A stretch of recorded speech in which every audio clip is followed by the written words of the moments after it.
généalogie successorale, c'est un métier où le mystère est partout. On commence avec un mort, comme dans une enquête policière. On va établir des hypothèses, c'est un travail de détective. Qu'est-ce qui a bien pu se passer dans la vie de ce garçon pour quitter son pays et ne plus jamais y revenir? Parfois, un pan entier de l'histoire de la famille s'est effacé, et notre rôle, c'est de remonter le temps et de pouvoir reconstruire cette famille. Pour nous, ça va être le début d'une vraie histoire qui, on l'espère, aura une jolie fin.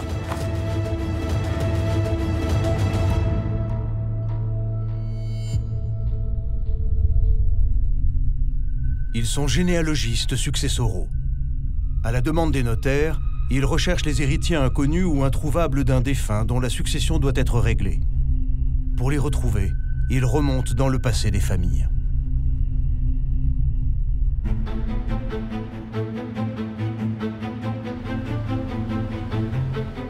Il n'y a pas une histoire qui ressemble à une autre histoire. Un bon généalogiste, c'est quelqu'un qui va avoir du flair, qui va savoir orienter au mieux ses recherches. Il faut être à la fois bon chercheur, il faut également être très humain, très psychologue.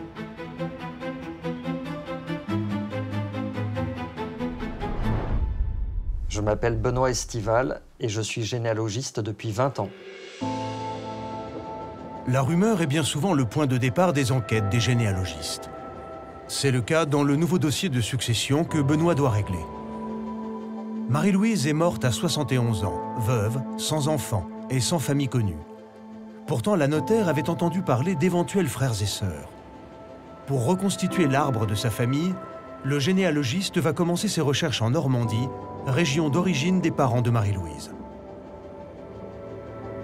Lorsque la notaire me confie le dossier, elle me donne l'acte de naissance de Marie-Louise.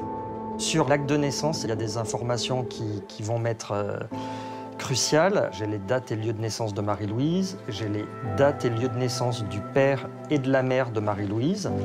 Ils sont natifs d'un petit village à côté de Rouen. J'ai un point de départ à Rouen, je décide de me rendre sur place. Aux archives de la capitale normande, l'objectif de Benoît est de recueillir le maximum d'informations sur les parents de la défunte dans l'espoir de retrouver toute leur descendance. Tenez. Merci. Merci bien. Alors. Il va donc par intuition demander à consulter leur certificat de mariage dont il a la date grâce à l'acte de naissance de Marie-Louise. Le voilà. 24 juin.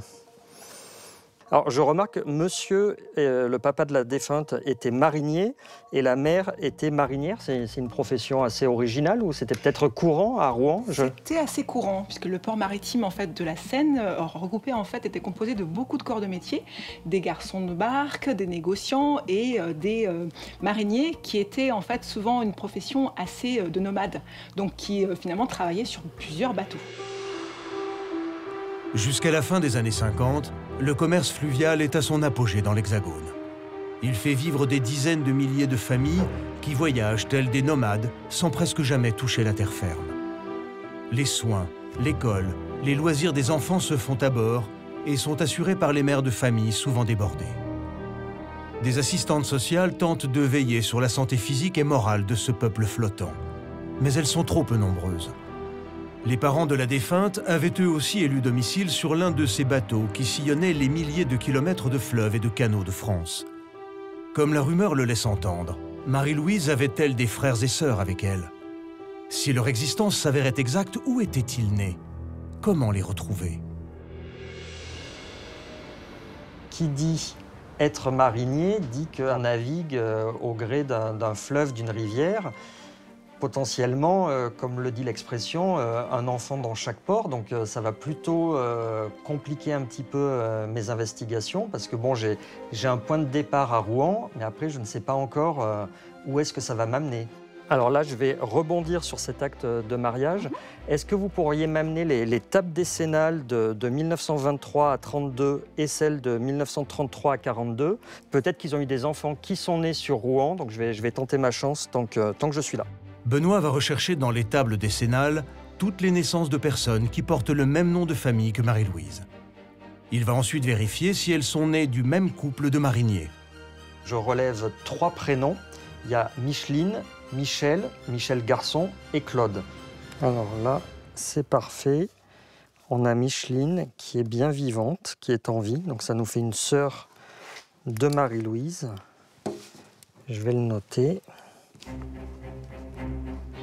Ce jour-là, Benoît retrouve 3 autres enfants du couple de mariniers. Seule une fille est toujours vivante. Elle a 12 ans de plus que sa défunte sœur. Mais le généalogiste a l'intuition que la fratrie ne s'arrête pas là. La première héritière, Micheline, a été avertie de la mort de sa sœur. Lorsque Benoît parvient à lui parler au téléphone, il fait un bond dans son enquête. Allô? Bonjour, c'est Monsieur Estival. C'est moi qui suis en charge de la succession de Marie-Louise. Je me permets de vous appeler. J'avais juste quelques questions à vous poser. Votre sœur Marie-Louise, vous l'avez connue ou pas? Oui, je l'ai connue toute petite. Après, elle a fait sa vie. Et moi, j'ai vécu avec mes 3 grands frères. Il n'y a que moi, en tant que fille, qui est restée sur le bateau quelques années quand même. D'accord. Vous pourriez me citer les prénoms de vos frères et sœurs? Ben alors, les prénoms, hein? Oui, donnez-moi les prénoms. Je vous écoute. Alors, Guy. D'accord. Claude. Non. Elle me donne la liste de tous ses frères et sœurs. Elle me donne des prénoms. Donc, a priori, c'était une fratrie de 9 frères et sœurs. Et par contre, donc, si je comprends bien, en fait, vous n'avez pas tous été élevés ensemble, alors? Non, nous avons été séparés avec l'assistance publique, tout ça. On m'a placé dans une famille d'accueil en Charente, puis j'ai trouvé du travail et j'ai trouvé un mari, et puis voilà. D'accord, d'accord. Et pourquoi on vous avait placé, vous, en fait? Mauvais traitement. Mauvais traitement de la part de vos parents? Oui, aussi bien du père comme de la mère, hein. Pareil. J'étais battue. Ah oui. Et j'étais pas bien vieille, vers 9 ans et demi, 10 ans, vous voyez. Et puis un jour, il y a une assistante sociale qui est passée. Alors elle m'a emmenée tout de suite, et puis c'est tout. Ça s'est passé comme ça, malheureusement. Elle me décrit une enfance malheureuse. Les parents n'avaient pas l'air de très bien s'occuper des enfants. C'est vrai que on comprend peut-être aussi un petit peu mieux, finalement, dans ce dossier, quelle a été la vie, le parcours de la famille de Marie-Louise. Écoutez, en tout cas, je vous remercie d'avoir répondu à toutes ces questions. Bonne journée. Au revoir, madame. Au revoir.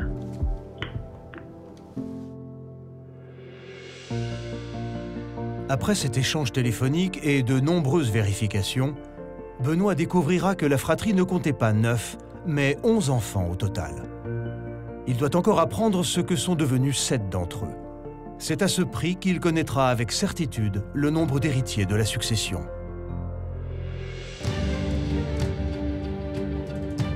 Certains hommes vivent des destins romanesques où grande et petite histoire se mêlent. Des existences singulières et riches que les généalogistes découvrent au fil de leur enquête. Dans ce nouveau dossier, Pascal va découvrir que ce n'est pas parce que l'on meurt seul qu'il n'y a pas de famille à découvrir.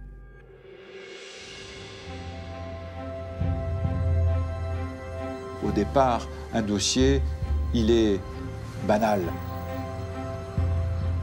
Et puis quand on gratte, quand on regarde un petit peu, on se rend compte qu'il devient exceptionnel.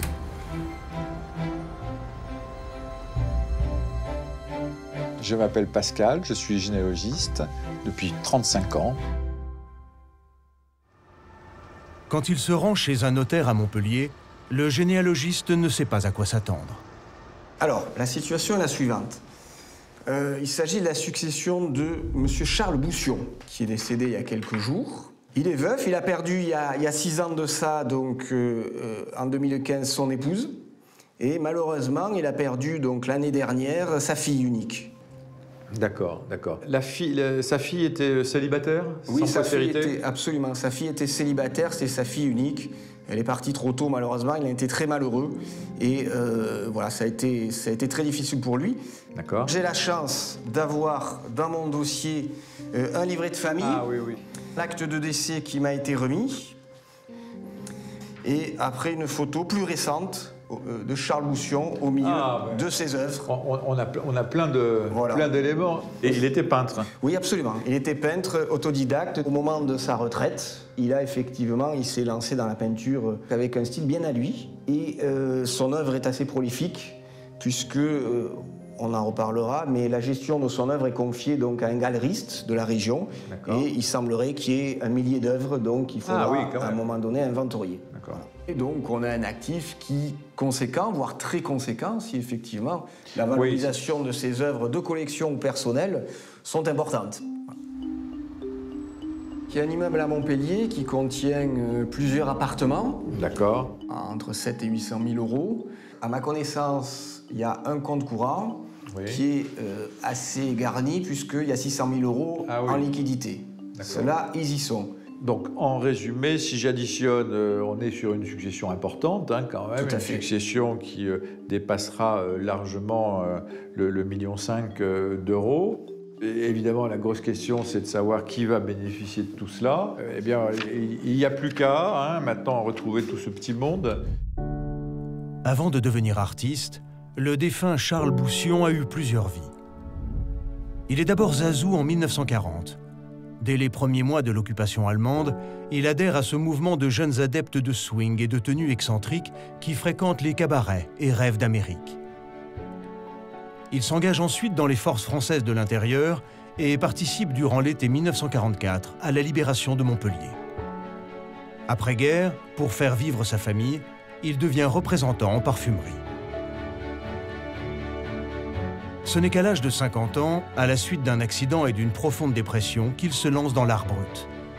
Il excelle alors dans ce que le peintre Jean Dubuffet désignait comme l'art des fous et des marginaux. Autodidacte, Boussion signe ses toiles Caco. Son œuvre prolifique et colorée est exposée dans plusieurs galeries en France et en Europe. Cette notoriété tardive n'a pourtant pas empêché Caco de mourir seul.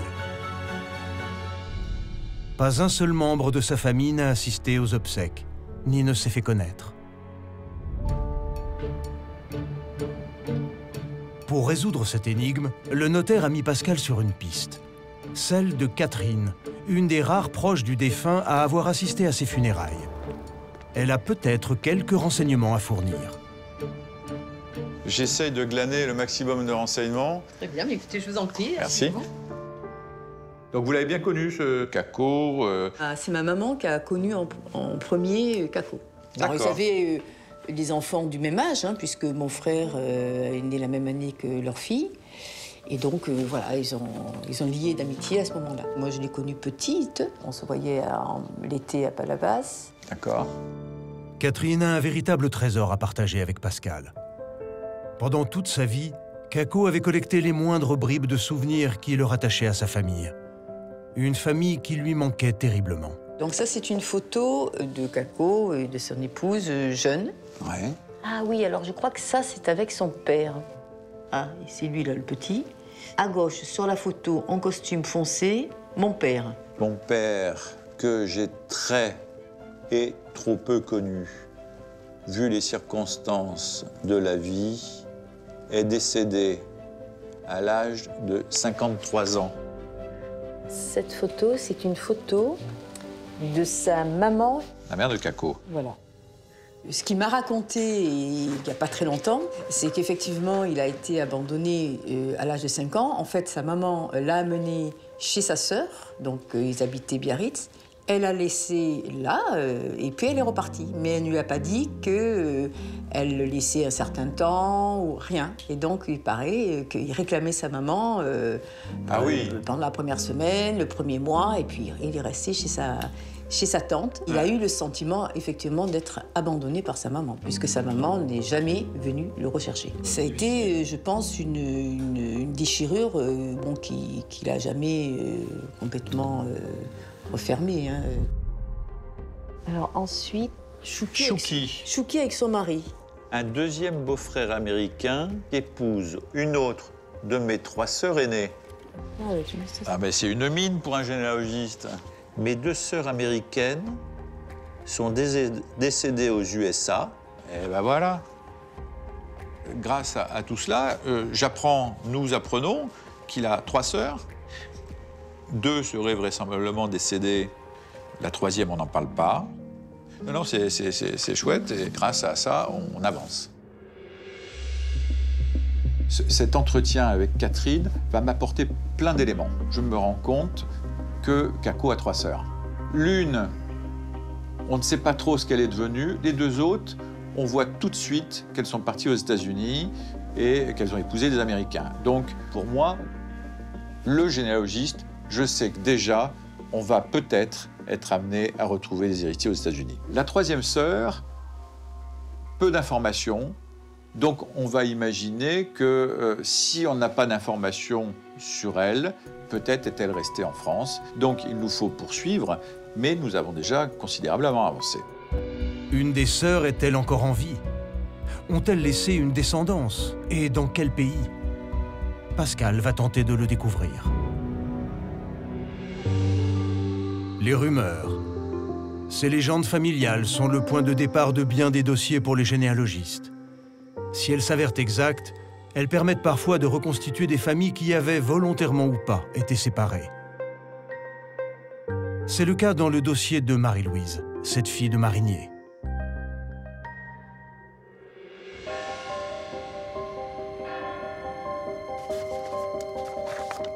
Sur les 10 frères et sœurs de la défunte, Benoît en a retrouvé 9, dont 5 sont décédés. Il ne lui en reste plus qu'un à localiser, et il s'agit d'un certain Charles. Lorsque j'ouvre l'enveloppe qui contient l'acte de naissance de Charles, il y a 2 indications primordiales qui sont inscrites dessus. La première, il s'est marié en Suisse. Et la deuxième, il est décédé également en Suisse. Je transmets mon dossier à ma collègue Marjorie, qui est spécialiste des recherches sur la Suisse allemande. À ce moment-là, elle va prendre le relais et elle va faire des recherches pour vérifier si Charles a laissé ou pas une descendance. Marjorie, la collègue de Benoît, lui a demandé de la rejoindre à Bâle, dans le nord-ouest de la Suisse. Elle a avancé sur le dossier de succession de Marie-Louise en s'intéressant au parcours familial de son frère Charles, lui aussi décédé. Bonjour Marjorie. Bonjour Benoît. J'espère que vous avez des bonnes nouvelles pour moi. Eh bien oui Benoît, j'ai des bonnes nouvelles. À m'annoncer. À l'état civil de Bâle, ils ont pu me faire un extrait de l'acte de famille de cette famille. D'accord. Donc il y a 3 enfants qui apparaissent à l'acte de famille. Ah bah super, ça c'est une très bonne nouvelle. Ils sont en vie tous les 3. D'accord. Donc il y a Bruno, le premier. Qui est l'aîné, d'accord. Martial. D'accord. Et une fille, France, Ariane. Ariane, d'accord. Ça nous fait donc 3 héritiers supplémentaires, donc c'est plutôt une bonne nouvelle. Parfait. Très bien.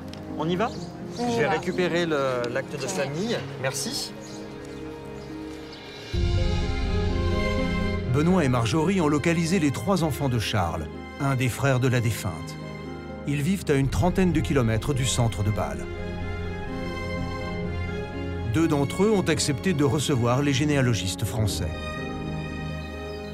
Nous avons beaucoup de questions à leur poser.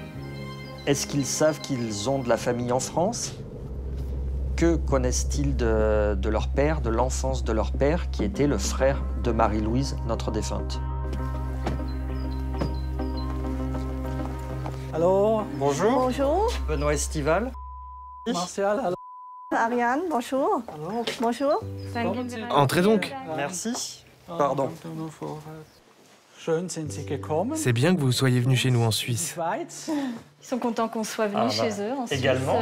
Wir freuen uns auch sehr, ja. Nous vous remercions de nous recevoir, bien évidemment, et puis comme ça, on va pouvoir discuter un petit peu de Marie-Louise, de votre parente. Alors, je vais vous montrer le tableau généalogique sur lequel vous figurez. Les parents de Marie-Louise ont eu 11 enfants. Ah, des frères et sœurs de notre père. Ah oui, de notre père. Des frères et sœurs de leur père. De votre papa, tout à fait. Votre papa, vous parlez un petit peu de son enfance, de sa jeunesse, ou pas du tout? Il vous racontait un petit peu des anecdotes, Alors, des anecdotes, très très peu. Il était assez discret. Il nous a raconté qu'il n'a pas eu une enfance facile. avec ses frères et aussi avec ses sœurs. Ce qu'on sait, on l'a surtout appris de notre mère. Notre père ne parlait pas beaucoup de son histoire. Oui, alors à cette époque, avec la vie sur le bateau, c'était très dur d'élever des enfants. La situation économique était vraiment très très difficile. Et après son arrivée en Suisse, je crois qu'il a coupé les ponts. Enfin, c'est tout ce qu'on sait. Et est-ce que vous savez comment donc votre papa est arrivé en Suisse? Mon père a été placé, mais on ne sait pas où. Ma mère était alors jeune fille au pair à Paris. Elle l'a rencontré, ils se sont fréquentés et elle l'a emmené en Suisse avec elle par la suite. Et est-ce qu'il y a d'autres membres de la famille en Suisse? Non, de mémoire, non. Il y a une partie de la famille qui est restée du côté de Rouen. Et après, la famille s'est quand même un petit peu éparpillée sur tout le territoire français. C'est très intéressant d'apprendre l'histoire de la famille. Ça vous donne envie de venir, vous, en France, pour éventuellement faire la connaissance de cousins que finalement vous ne connaissez pas? Alors moi, j'ai vraiment envie de venir. Je sens qu'ils sont très en demande. C'est vrai que ça me donne d'autant plus envie de leur faire rencontrer d'autres membres de leur famille. Quelques semaines plus tard, une rencontre est organisée entre Martial, le neveu suisse de la défunte, et deux autres nièces, héritières elles aussi. Ses cousins germains vont se voir pour la première fois de leur vie. Pour cette occasion, Martial est accompagné de son épouse. Bonjour. Bonjour. Bonjour. Evelyne. Bonjour, Evelyne. Liliane. Bonjour. Et je vous présente votre cousin. Bonjour, cousin. Enchanté. Liliane. Viviane. Liliane. Liliane. Oui. Enchanté. Enchanté. Je parle. Bonjour. Evelyne. Evelyne, Martial, Evelyne. enchanté. Enchanté. Moi, je suis le fils de Charles. Ah, voilà. Tu vois, je savais bien. Toi, tu as une sœur? La fille de Raymond. De Raymond. Oui. Ah Raymond. oui, de Raymond. Et toi aussi, non? Oui, oui, oui. Ah, vous êtes les sœurs. Alors. Voilà. Ouais. Ça vous fait quoi de découvrir un nouveau cousin, entre guillemets? Ah bah ça fait, c'est surprenant. J'ai Non, pas de mots. C'est la même chose pour moi. Ouais. Ah oui, c'est pour ça que j'ai... Presque les larmes aux yeux. Oui, bah oui. Moi, j'ai une question à vous poser. Est-ce que Raymond et Charles se connaissaient? Non. Mais est-ce que votre papa vous a parlé de son enfance, de son enfance sur le bateau? Non, il n'en parlait pas. Non, il n'a jamais parlé. Non. Il l'a gardé pour lui? Oui, ça n'est que Ses sentiments, il ne les exprimait pas. C'est dommage. Oui, c'est dommage. Ah oui? J'ai aussi des photos prises avec pour montrer, oui. Là, ça c'est Charles. Ça c'est mon père. Papa, oui. Alors là, c'est flagrant. Hein. Ah ouais. Il n'y a pas de doute? Non. Ah voilà, non. Non, non. Que Charles ressemble beaucoup à papa. Donc les deux frères se ressemblaient physiquement. alors. Ouais. Elle a la photo de papa. Hein. Ouais. Papa en marin. Raymond. Ah oui, c'est comme Charles. Et à votre avis, qu'est-ce qu'ils penseraient, vos deux pères respectifs, si vous voyez là, tous assis autour de la même table? Ah bah mon père, oui, il serait content. Ouais, je pense aussi, oui. Ouais. Là, c'est aussi Charles, mon père.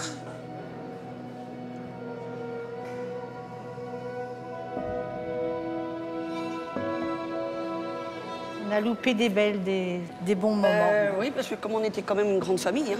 On s'est jamais connus, on s'est jamais vus. Et puis là, c'est une joie, là. Voilà. Et puis une joie de vous connaître, parce que, voilà, c'est émouvant, C'est comme ça, oui, je suis content. Oui, ça se sent. Là, on ne se perd plus, hein. Non, non. C'est fini, hein, la famille comme ça. Je vais faire... On fait ça comme ça. Moi, je mets mon adresse et vous mettez... D'accord. OK. Merci. Grâce à nos recherches, on a pu faire qu'une famille se retrouve, une famille qui était totalement perdue de vue, qui ne se côtoyait absolument pas depuis des dizaines et des dizaines d'années. Et bien finalement, grâce à nous, ils vont repartir, ils vont réouvrir une page du livre et ils vont pouvoir recommencer à écrire une belle histoire, je le souhaite. Et on est heureux quand il y a une fin, une issue aussi belle. Les 20 héritiers de Marie-Louise se partageront près de 150 000 € après impôt. Mais pour Martial et ses cousines germaines, la véritable surprise, c'est cette rencontre qu'ils ne soupçonnaient pas.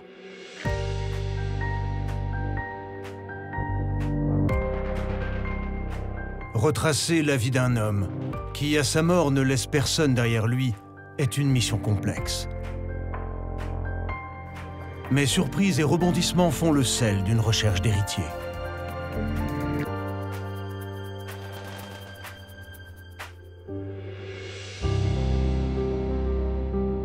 Un généalogiste doit être tenace, doit être un petit peu têtu et doit se dire je ne lâche rien. C'est une sorte de travail de détective et ça nous plaît beaucoup.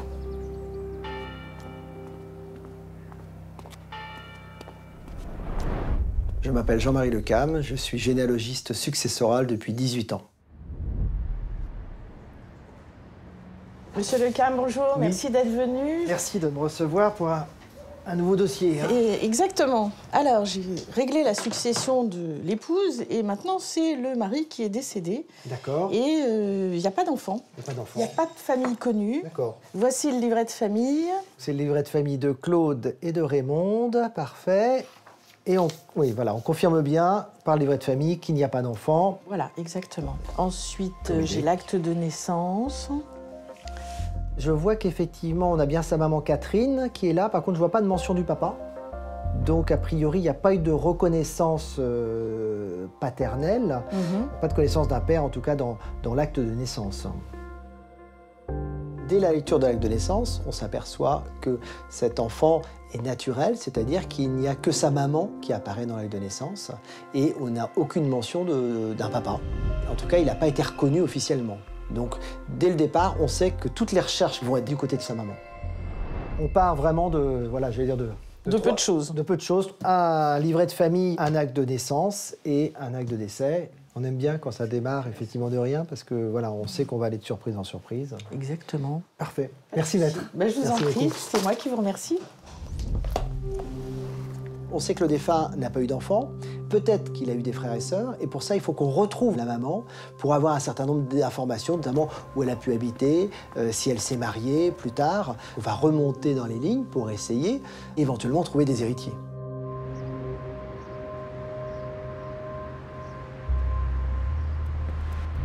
Dans ce nouveau dossier, le point de départ de l'enquête repose sur l'acte de naissance du défunt. Jean-Marie espère y trouver suffisamment d'informations concernant sa mère, Catherine. Il est aidé dans cette tâche par Franck, un généalogiste d'Amiens. Dans le détail, en fait, il est né le 10 août 1926, à 4h30 du matin, du sexe masculin de Catherine Doukiex. Effectivement. On nous précise son état civil. Qu'elle est née à Paris 14e. Donc même arrondissement que son fils. Oui. Le 15 janvier 1907. La date de naissance, donc on l'a relevé. Donc on a dit 15 janvier 1907. Ok, 15 janvier 1907. Alors, Monnier, Fortin, Basilier... Et c'est là où on a une énorme surprise. L'abbé... Regardez Jean-Marie. Et ici... Ah, par contre, c'est pas... Et c'est pas Douquier? Non, c'est un G. Dougex. Dougex. Doukiex, Dougex. Ça doit pas être ça. Attendez, on va regarder quand même. Acte de naissance de... Sachant qu'on nous précise qu'elle s'appelle Catherine. Ah, alors là, non, Angèle Catherine. Ça ressemble beaucoup. Parce qu'on a un prénom supplémentaire, mais on a surtout un nom orthographié différemment. Ouais. On trouve une Catherine Dougex, et non pas une Catherine Doukiex, mais elle est née le même jour, au même endroit, et là on se dit, c'est forcément elle. Moi, ça me fait simplement penser à un enfant qui aurait très bien pu être abandonné par sa mère dans son enfance. Oui, d'accord. Donc c'est tout à fait plausible qu'elle ait transformé son nom... Pour pas qu'on la retrouve. Exactement. Durant la première moitié du XXe siècle, il est très fréquent que des pseudonymes ou de nouveaux noms soient donnés aux enfants abandonnés à leur naissance à l'assistance publique. Une culture du secret pour brouiller les pistes volontairement entretenue par les parents et l'institution.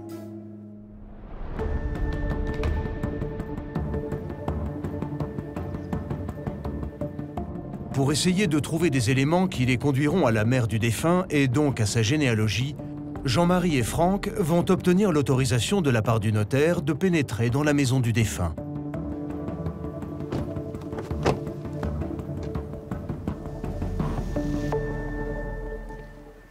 Bonjour, monsieur Lecam. Bonjour, maître. Vous allez bien? Bonjour, monsieur Aubert. Ça va, très bien, et vous? Oui, très bien.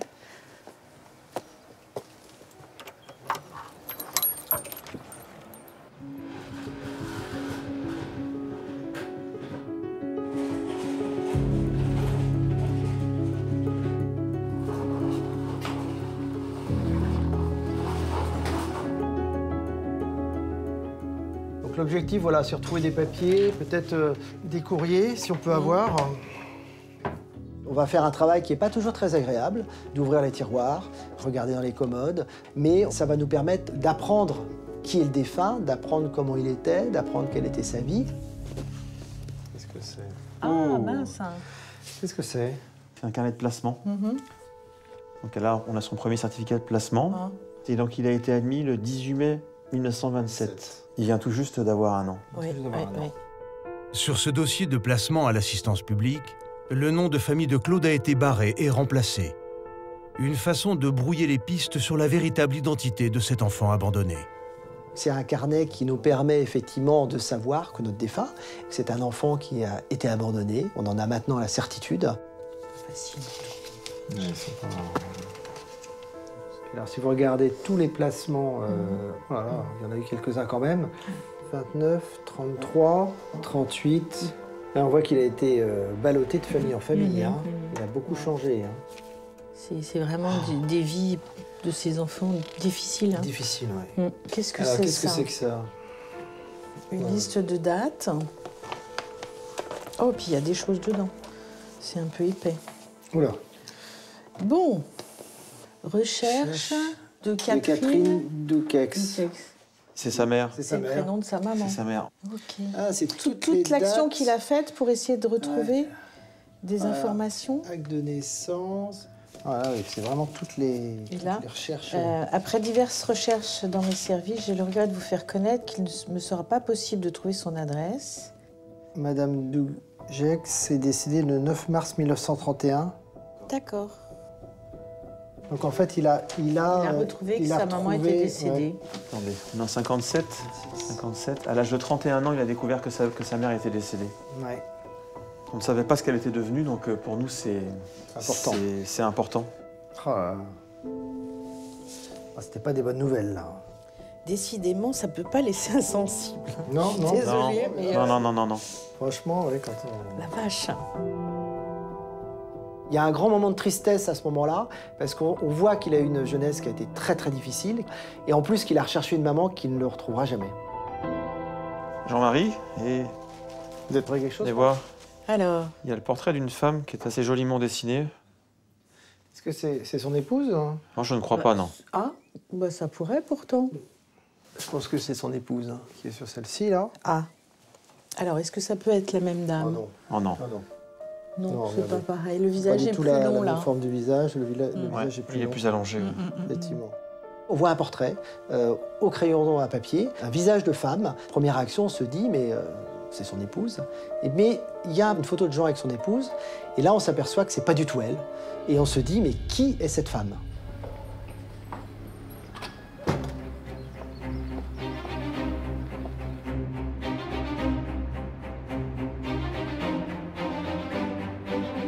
Curieux de comprendre qui est la femme sur ce dessin, les généalogistes tentent alors de jouer leur dernière carte. Dans un village de 500 habitants, le voisinage a peut-être des révélations à faire. En se rendant à la mairie de Cerisy, ils ne vont pas être déçus. Bonjour. Bonjour madame. Bonjour. On aurait aimé On peut s'installer. vous poser quelques questions. On est chargé de la succession de Monsieur Douquier, qui habitait un petit peu plus haut, là. Derrière le monument aux morts. Voilà. Monsieur Douquier. Voilà. Vous le connaissiez? Très bien. On va rencontrer Carole à la mairie, qui va au début nous parler du défunt, comme quelqu'un de très sympathique, très agréable, quelqu'un de très gentil dans le village. Et elle nous dit, mais est-ce que vous étiez au courant qu'il avait une sœur? On se dit, mais de quoi elle nous parle? Si l'existence de cette sœur est avérée, la question est de savoir si elle est encore en vie aujourd'hui. Qu'est-ce qui fait la famille? Qui crée du lien entre ses membres? Est-ce seulement la distance qui sépare les uns des autres? C'est ce que va tenter de découvrir Pascal dans le dossier de succession de Caco, ce peintre aux 1000 vies.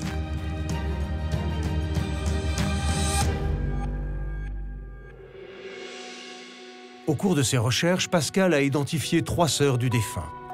L'une, en France, Francine, est décédée, mais elle laisse 4 enfants héritiers. Il faut maintenant aux généalogistes retrouver la trace d'une éventuelle descendance de ses 2 autres sœurs, Renée et Janine, parties vivre aux États-Unis pendant la Deuxième Guerre mondiale.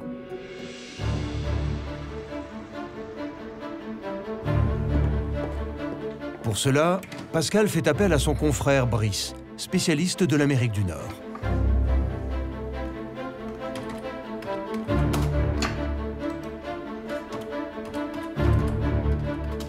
Celui-ci découvre que René a eu 2 fils, dont un est décédé, mais qui laisse 3 enfants héritiers.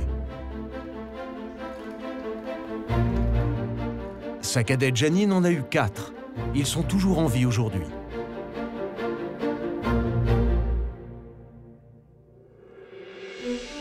Les 2 généalogistes ont organisé un rendez-vous virtuel avec Linda, l'une des nièces américaines de Caco, qui vit aujourd'hui en Indiana. Bonjour Linda. Bonjour. Ravi de vous rencontrer. Ravie de vous rencontrer aussi. Je pense que vous avez dû être surprise qu'on vous contacte pour la succession donc en question, celle de Caco.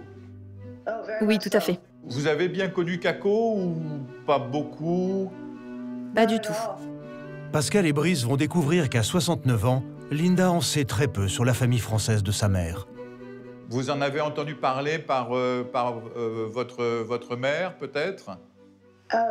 En fait, elle ne m'a pas dit grand-chose. Mais il a peint une toile pour moi, qu'il m'a envoyée en 1975.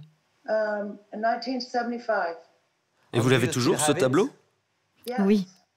Ah oui, donc c'est un joli bouquet. Merci. Il a écrit un message au dos. Ok. D'accord. C'est en français? Pour ma nièce, Linda, d'Indianapolis, avec affection. Montpellier. Octobre 1975. Pascal va vous montrer une photo de Caco à la fin de sa vie. Ah, c'est formidable. Avez-vous déjà rencontré Caco? Non. Ah, c'est la première fois que vous voyez son visage? Oui. Ah, et votre mère n'avait pas de photo de Caco? Non, je ne me souviens d'aucune photo de famille. Quand ma mère a quitté la France, c'était la guerre. Elle n'avait rien, et du coup, elle n'avait pas grand-chose à emporter avec elle. Et qu'est-ce que vous ressentez, du coup, à propos de tout ça? J'ai l'impression qu'il a grandi d'un côté, ma mère d'un autre. Il ne semblait pas y avoir de proximité, ni même d'amour entre eux. C'est comme ça que fonctionnait cette famille. Je ne sais même pas s'ils se parlaient vraiment les uns les autres. Je crois que là, on est véritablement dans ce qu'on appelle une famille éclatée. Il s'est passé quelque chose qu'on ignore. Chacun est parti dans sa direction. Chacun a vécu sa vie de son côté. Linda, je vous remercie beaucoup. On va vous tenir informé. Merci beaucoup à vous pour toutes ces informations. Merci, au revoir. Merci. Au revoir. Bye bye. Merci.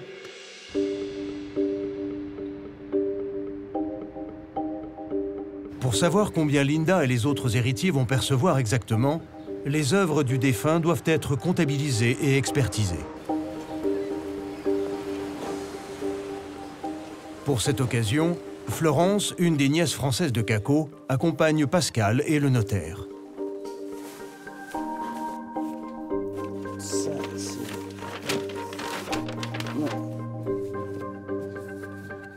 Depuis 30 ans, son oncle est exposé dans cette galerie d'art du sud de la France.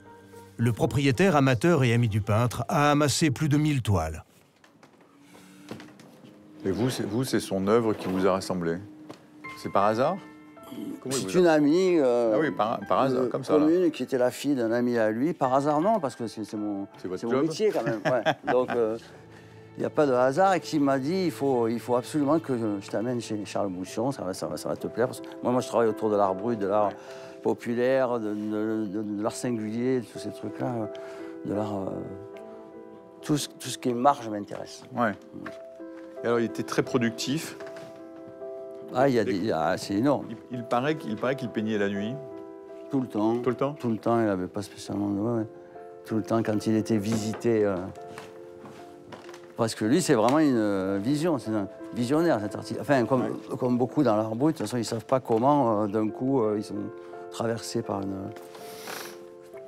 une vision, par une envie, et donc après, ils n'ont plus le choix, il faut qu'ils créent, quoi. Il n'avait évidemment jamais appris aucune technique des beaux-arts, en fait.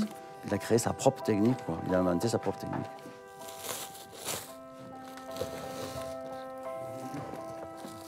C'est drôle de voir toutes ces peintures comme ça.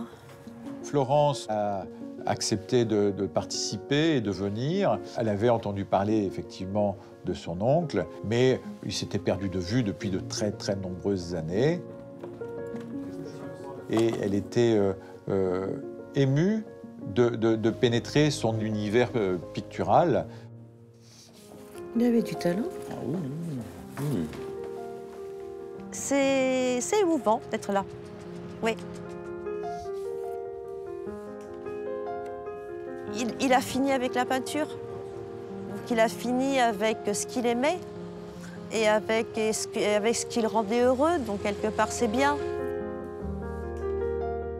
Le patrimoine de Caco s'élève déjà à plus d'1,5 million d'euros. Ses héritiers se partageront donc dans un premier temps 40 000 € chacun. Il leur faudra patienter pour savoir ce qu'il adviendra de l'œuvre de l'artiste.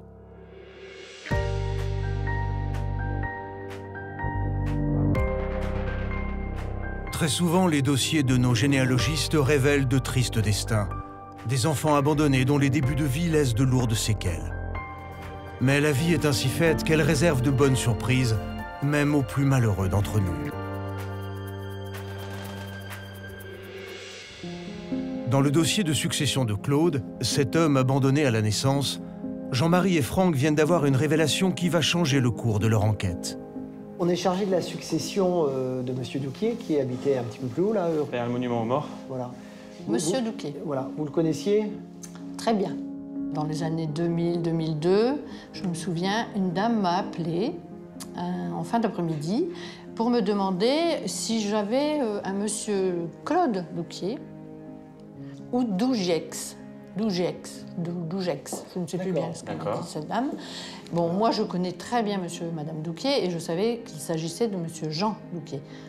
Voilà, c'est Claude Jean Douquier. Ah, il se faisait appeler Jean. Et il se faisait appeler Jean. Et elle m'a raconté son histoire, ça collait avec l'histoire de Jean. Lui, il disait toujours, j'ai pas de famille. Je me suis dit, bah, c'est pas possible, il y a un lien. Il y a un lien. Et elle devait être super émue de savoir qu'elle avait enfin abouti à sa recherche, parce qu'elle appelait... Mais elle était émue et soulagée à la fois. J'ai senti dans sa voix qu'elle s'est dit... Je pense que cette femme avait dû faire de nombreuses recherches, et que là, enfin, la porte s'ouvrait, on lui a dit oui. Ouais. Et elle m'a demandé d'aller lui porter la nouvelle, parce qu'elle ne voulait pas arriver chez lui en disant, voilà, toc, toc, toc, je suis ta sœur. Donc, avec le maire de l'époque, M. Delporte, nous sommes allés chez M. et Mme Douquier. Et puis bah, là, je lui ai dit, bah, alors Jean, si demain vous aviez vraiment une sœur qui venait frapper... Oh, oui, je serais content. Bah oui. Donc je lui ai dit, bah voilà, cette sœur, elle va venir vous voir. Et bon, sur le coup, il a été surpris, puis après, il était content, parce que sa femme, elle a dit, oh, ben, oui, on va la faire venir, on va faire un petit pot, appeler le courrier Picard. C'est passé dans le journal. Ah oui? Il y a un article qui est paru. Oui, oui, je dois voir ça, oui, oui. Oh, je vais essayer de le trouver. C'est un sentiment bizarre. On n'y croit pas tout de suite. Heureusement que l'article de journal est là, parce qu'on se dit c'est complètement rocambolesque. Ah. Et en plus, une photo. Attendez. Oh. Incroyable. Séparés à la naissance, le frère et la sœur se retrouvent à l'automne de leur vie. 10 mars 2002. C'est incroyable, cette histoire. Donc là, Jean est là, sa sœur. Sa sœur. D'accord. Là, c'était le jour de la rencontre. Le jour de la rencontre. Ah, oui. D'accord. Oui. Vous étiez présente ce jour-là? Oui, oui, bah bien sûr. Quand ils se sont vus, tous les deux, ils se sont dit bonjour, comme si c'était la veille, comme s'ils s'étaient vus la veille. Comme s'ils se connaissaient depuis toujours. Elle avait 77 ans et lui 76 ans. Oui. Quand ils se sont retrouvés. Malheureusement, un peu sur le tard, mais bon. Oui, mais mieux vaut tard que jamais. Voilà, mieux vaut tard que jamais. Montrez la photo, Franck, parce que franchement, justement, on a retrouvé une photo. J'ai l'impression que ça ressemble. Vous l'avez vue? Ah oui, mais je l'ai vue là. Regardez. Ah oui, mais c'est elle. Oui, voilà. Ouais. J'ai envie de vous dire, il ne nous reste plus qu'une chose à faire, c'est de retrouver cette dame, savoir si elle vit toujours. Bah, elle doit être fort âgée, à mon avis. Je ne sais pas, je n'ai pas de nouvelles. Et... Elle habitait où à l'époque? Dans le Pas-de-Calais. Dans le Pas-de-Calais. Et ça me donne une piste. Je crois, Jean m'a dit qu'elle était partie dans les Landes. Par la suite? Oui. C'est vraiment une très très bonne nouvelle. C'est un heureux dénouement. Oh, bah c'est parfait. Ouais. Merci beaucoup. On vous le prend? Ah, bien sûr. Vous l'avez copié pour nous. Merci. En tout cas, ça relance, donc c'est formidable. Voilà. Dans le dossier de Jean, on vient de faire une découverte incroyable, l'existence d'une sœur, Raymonde. On va confirmer par notre base de décès qu'elle n'est pas décédée. C'est la bonne surprise. Donc, on va rencontrer Raymonde. Elle a 96 ans. Elle a finalement eu presque la même histoire que son frère. On se demande vraiment ce qui va se passer lors de ce rendez-vous parce qu'elle a certainement beaucoup de choses à nous dire. Et nous, en plus, on lui ramène des souvenirs et on se dit que le moment va être chargé en émotions.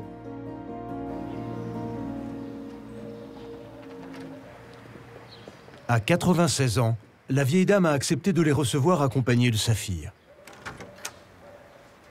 Bonjour, c'est Raymonde? C'est Raymonde. Moi, c'est Jean-Marie et Franck. Et Franck. Enchanté. Enchanté, allez-y. C'est gentil de nous accueillir. Merci. Très, très bien. Asseyez-vous. Bah, écoutez, on est ravis d'être ici. Sachez, Raymonde, qu'on est très émus parce que ça fait longtemps qu'on vous cherche. C'est vrai. Alors, on a une question à vous poser qui est pour nous importante. C'est qui est Jean pour vous? C'est mon frère, oui. On a la même mère. La secrétaire de mairie nous a permis de vous retrouver. Sans son aide, nous ne serions très certainement pas là aujourd'hui. Et elle se souvient très bien de cette fameuse journée quand vous avez rencontré Jean. Et elle nous a dit, quand ils se sont retrouvés, on avait l'impression qu'ils ne s'étaient jamais quittés. Oui, c'est vrai. Oui. J'ai plein de photos là avec lui. Oui. Ah, on veut bien voir, hein. Alors les photos de Jean. Eh ben. Dessus, pile dessus. Voilà. Ceci? Là, c'est quand on s'est rencontrés. Là.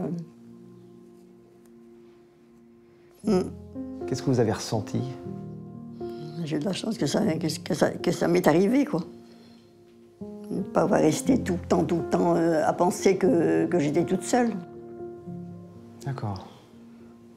Je pensais que je pouvais avoir des frères et sœurs aussi. Parce que des fois, je regardais des émissions à la télévision. Dans les avis de recherche et tout ça. Oui. J'ai pensé à des trucs comme ça. Je disais, ils ont de la chance qu'ils se sont retrouvés. J'ai eu ma chance comme les autres. Puis de voir qu'elle était agréable, il rigolait tout le temps. Il était content de me retrouver, mon frère. Ouais, tu te rends compte? Une fois, j'étais dehors dans la rue avec lui, t'es descendu de chez lui, puis il m'a pris comme ça, puis si notre maman nous verrait, hein, il regardait le ciel, il dit, si notre maman nous verrait. Eh oui. Raymonde aussi a été abandonnée par sa mère. Elle n'avait que 15 jours à peine. Il paraît que je serais allée déjà, tout bébé, dans 2 maisons différentes. Et que j'aurais été ramenée à la DAS, on ne sait pas pourquoi. D'accord. Mais j'ai été placée là, on m'a déplacée là pour me replacer là, et que j'aurais été ramenée à la DAS, où je suis restée un moment. D'accord. Le jour de mes 14 ans, j'ai été retirée de l'école, parce que dans les fermes, il manquait de garçons. Donc là, j'ai été placée tout de suite dans une ferme. D'accord. Ma patronne a dit à son mari, « C'est ça que tu m'as ramené ?» Alors il m'a dit oui, il n'y avait rien d'autre. Eh ben... Oh, quel accueil! Oui. J'ai fait mes 7 ans de service. Il fallait faire 7 ans de service après... Jusqu'à 21 ans. Et puis après, à majorité, vous pouviez faire ce que vous voulez. Voilà. D'accord. Voilà. Alors moi, dans votre dossier, il y a un document assez exceptionnel, je n'ai pas peur de le dire. C'est une lettre qui est écrite de la main de votre mère. Le 28 février 1927. Monsieur l'inspecteur, je vous remercie beaucoup d'avoir bien voulu me donner des nouvelles de ma fille. Je me permets de vous demander aujourd'hui si vous voudriez bien me donner l'adresse de sa nourrice et m'accorder la permission de lui envoyer de l'argent pour qu'elle la fasse photographier. Je n'ai pas vu ma fille depuis sa naissance. Je suis bien triste de ne pouvoir me la représenter telle qu'elle est maintenant. L'inspecteur écrit au crayon de bois, en diagonale sur le courrier, eh bien, tout simplement qu'il ne pourra pas, par rapport aux lois et aux règlements, donner une suite favorable à la demande de votre mère. Voilà.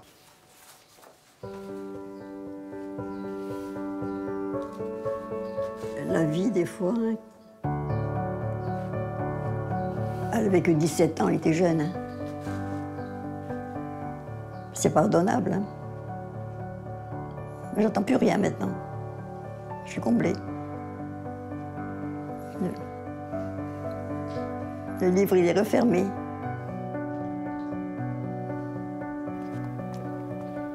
Pour nous, c'est comme si on avait accompli une mission, j'allais dire. On est à ce moment-là très heureux.